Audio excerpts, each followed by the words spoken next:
Oke, di video kali ini kita akan belajar tentang kedudukan sudut dengan garis. Oke, di sini saya akan jelaskan level 2, yaitu memahami. Ya, memahami tidak hanya sekedar mengetahui, tapi kita perlu mempersiapkan otak kita untuk memahami materi ini, gitu ya. Jadi mari kita persiapkan. Oke, langsung saja. Apa itu kedudukan sudut dan garis? Sebelumnya kita sudah belajar kalau sudut itu terbentuk jika ada dua garis yang berpotongan. Dimanapun perpotongannya pasti akan ada sudut yang terbentuk. Misal, di sini ada dua garis. Dia akan terbentuk 4 sudut. Seperti itu. Sifatnya adalah, masih ingat kalau sudut lurus itu berapa derajat? Ya, 180 derajat. Itu kalau sudut lurus. Dan dari sudut yang terbentuk dari perpotongan garis ini, kita lihat. Di sini ada sudut dan di sini ada sudut. Sudutnya saling berhadapan. Sudut yang berhadapan ini, misalnya kita kasih simbol ya, biar tahu kalau itu besar sudut. Sudut yang berhadapan ini nilainya pasti sama. Misal di sini sudutnya 30 derajat, pasti di sini juga 30 derajat. Yang pertama. Itu juga berlaku untuk sudut yang di sini dan sudut yang di sini. Oke. Itu adalah sudut-sudut yang terbentuk dari garis yang berpotongan. Oke. Masih pada contoh yang sama. Kalau kita ingin tahu berapa besar sudutnya, sebagai contoh sudut yang ini tadi 30 derajat misalnya. Berarti berapa besar sudut yang sebelah sini? Oke. Tadi kita tahu kalau sudut lurus itu adalah 180 derajat. Di sini sudah keambil 30. Berarti sisanya tinggal berapa? Ya, tinggal kita kurangkan saja. Antara 180 dikurangi 30. Berarti sudut yang sebelah sini besarnya adalah berapa? Ya, betul sekali, 150 derajat. Karena keseluruhannya akan menjadi 150 ditambah 30, yaitu 180 derajat alias sudut lurus. Seperti itu ya. Kalau kita tambah lagi sampai sini, ingat, tadi kalau sudutnya berhadapan dia besarnya sama.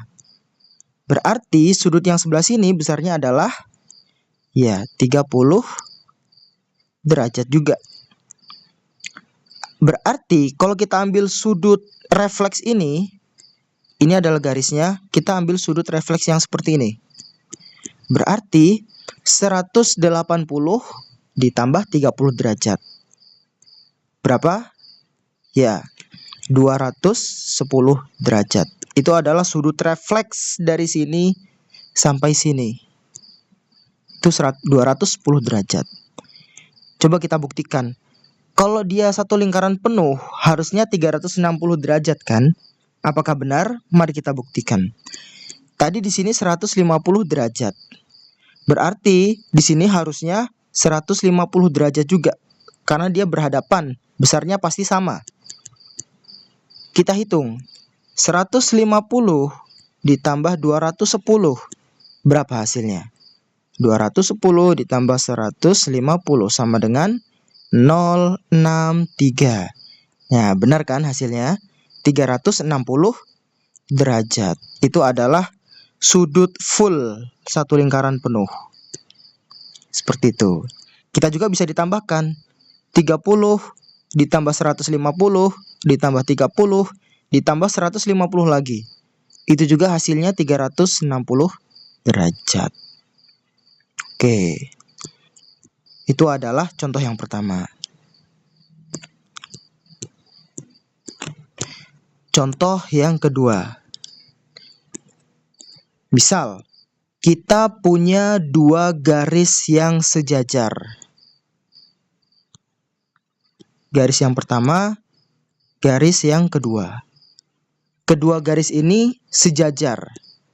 Setelah itu, kita potong dengan satu lagi garis yang memotong kedua garis sejajar itu. Seperti ini. Set. Nah, sifat-sifat sudutnya bagaimana? Coba kita lihat, ada berapa sudutnya? Di sini ada 4. 1, 2, maaf. 1, 2, 3, 4. Di sini juga ada 4. Berarti total ada 8 sudut. Ada 8 sudut yang terbentuk kalau ada garis sejajar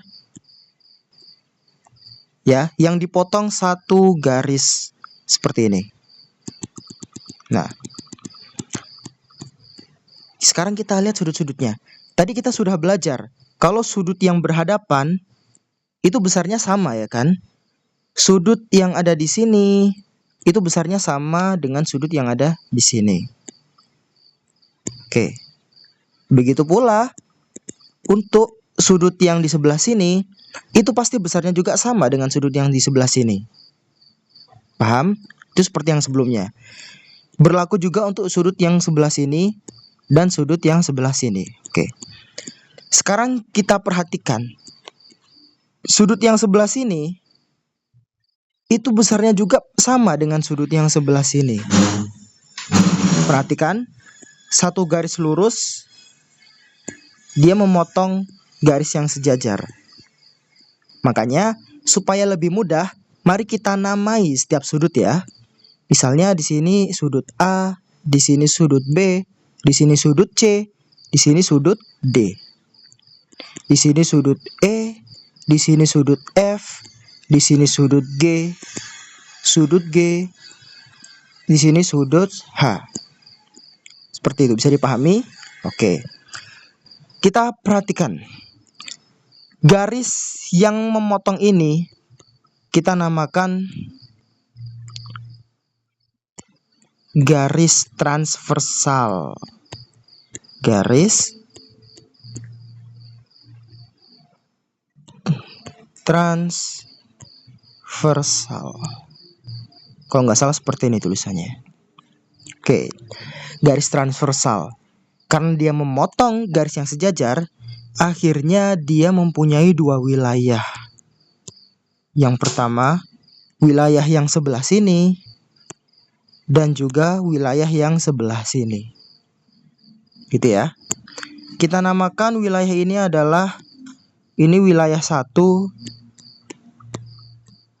dan ini adalah wilayah yang kedua. Seperti itu. Oke. Di wilayah 1 ini ada sudut-sudut yang sepihak. Ada H, ada E, ada D, dan ada A. Itu semuanya satu pihak. Di pihak lain ada G, ada F, ada C, dan ada B. Itu sudut yang sepihak. Sekarang kita lihat sudut yang sama. Sudut B, mana saja sudut yang besarnya sama? Ya, betul sekali. Ada sudut D, ada sudut F, dan ada sudut H. Besarnya sama. Sekarang kita perhatikan ciri-cirinya. B dengan F. F dengan B ini adalah sudut yang sepihak karena dia berada pada satu kawasan yang sama, yaitu wilayah 2. Tapi dia berseberangan. Sepihak berseberangan.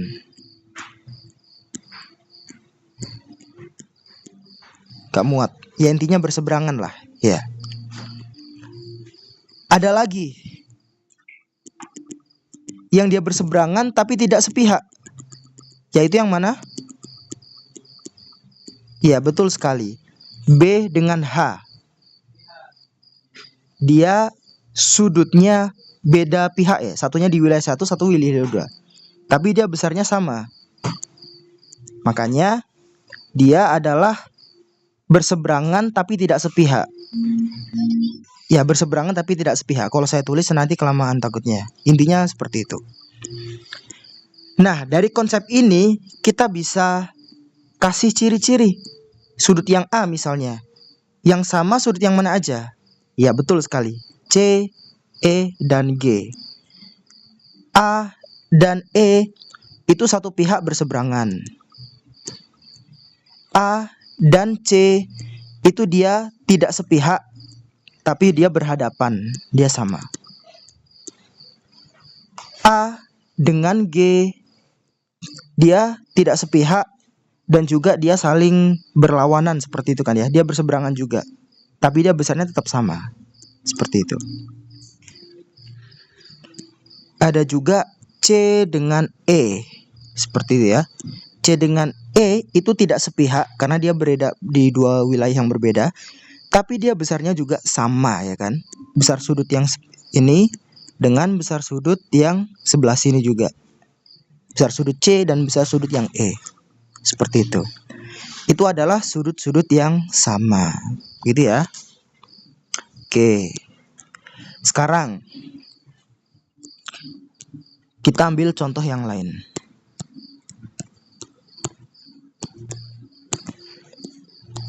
Itu juga berlaku jika seperti ini misalnya. Ada garis yang sejajar seperti ini. Lalu kita potong dengan satu garis saja. Contohnya seperti ini garisnya. Nah, kalau kita balik, dia sama kayak yang tadi kan ya. Dia sudutnya sejajar dan dipotong oleh satu garis lurus. Dia cara kerjanya masih sama. Contoh, sudut yang sebelah sini. Sudut yang sebelah sini. Nah, mana saja sudut yang sama besarnya dengan sudut yang sebelah sini? Ya, betul sekali. Ada sudut yang di sini, ada sudut yang di sini, dan ada sudut yang di sini. Itu pasti besarnya sama. Misalnya di sini 45 derajat. Maka di sini juga pasti 45 derajat, di sini 45 derajat, dan di sini juga 45 derajat. Itu sudut yang sama. Sekarang sudut yang lainnya yang sebelah sini, yang sama besarnya yang sebelah mana aja?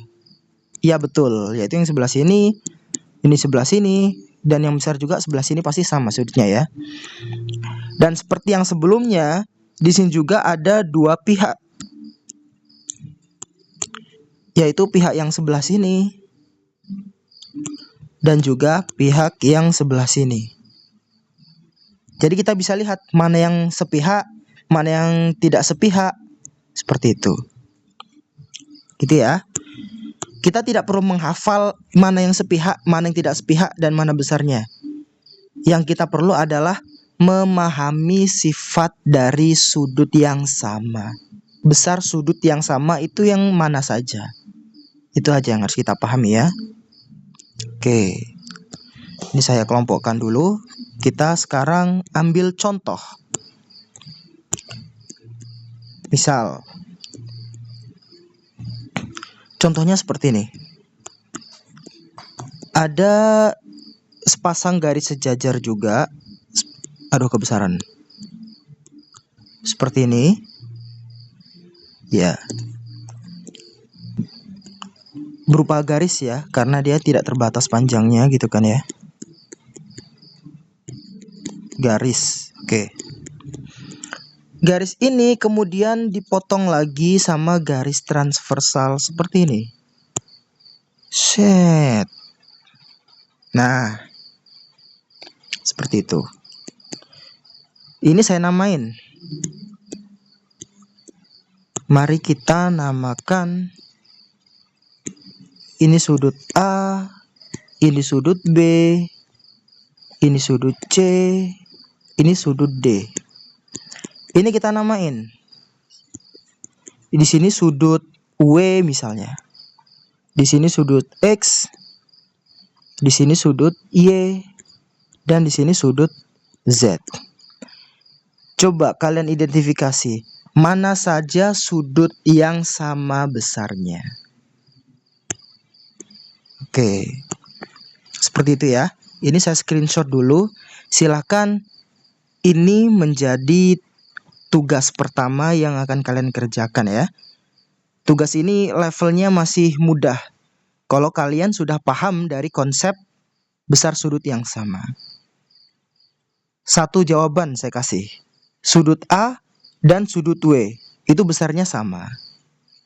Nah, silahkan sisanya kalian hubungkan. Sudut B itu mana saja yang besarnya sama. Sudut yang C mana saja sudut yang besarnya sama. Begitu pula seterusnya sampai Z. Seperti itu tugasnya. Oke. Jika belum paham, silahkan ditanyakan ketika saya mengajar di kelas. Siap, semangat belajar, semoga sukses.